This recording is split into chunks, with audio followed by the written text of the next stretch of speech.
लोकसभा चुनाव में हार के बाद अब भारतीय जनता पार्टी ने महाराष्ट्र राज्य में फूंक फूंक कर कदम रखना शुरू कर दिया है।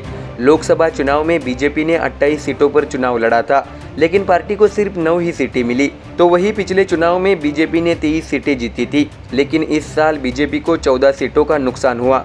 इसके बाद अब महायुति गठबंधन में विधानसभा के लिए सीटों के बंटवारे पर चर्चा शुरू हो गई है। एक तरफ जहां सहयोगी दलों की मांगे जारी है, तो वहीं दूसरी तरफ बीजेपी की टेंशन अपने ही नेताओं को लेकर बढ़ गई है।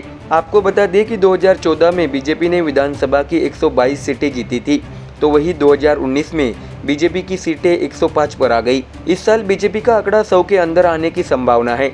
ऐसे में बीजेपी विधायकों को लेकर सत्ता विरोधी लहर का मसला सुलझाने की चिंता सताने लगी है। बीजेपी को डर है कि अगर मौजूदा विधायकों के टिकट काटे गए तो उन्हें उनकी नाराजगी का सामना करना पड़ सकता है।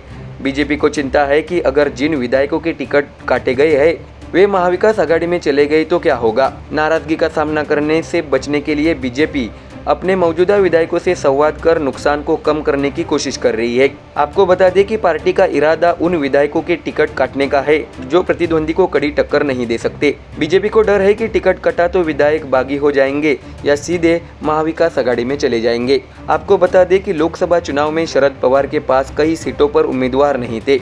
बारामती, शिरूर, सातारा को छोड़कर शरद पवार ने सत्ताधारी पार्टी के बीच असंतुष्ट और महत्वाकांक्षी लोगों को गले लगाया और 10 में से 8 सीटें जीत ली। पवार ने धैर्यशील मोहिते पाटिल को अपनी ओर मोड़ लिया और माड़ा की लड़ाई जीत ली। इसकी बीजेपी को पूरी जानकारी है, इसलिए बीजेपी को विधायकों की नाराजगी से बचने के लिए खास कोशिश करने जा रही है। आपको बता दें कि महायुति में एनसीपी के शामिल होने से बीजेपी के दावेदारों में बेचैनी है।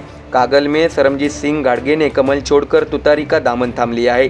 पिछले चुनाव में गाडगे कागल में दूसरे स्थान पर रहे थे, तो वही इंदापुर में एनसीपी के दत्ता बारने से मुकाबला कर रहे बीजेपी के हर्षवर्धन पाटिल भी परेशान है और उनकी भी तुतारी की कमान संभालने की संभावना है। आपको बता दें कि एनसीपी विधायकों वाले कई निर्वाचन क्षेत्रों में यही स्थिति है। इसके अलावा अगर विधायकों ने टिकट काटने के बाद बीजेपी छोड़ी तो पार्टी की मुश्किलें बढ़ सकती है। हरियाणा में बीजेपी ने कई मौजूदा विधायकों और मंत्रियों के टिकट काट दिए।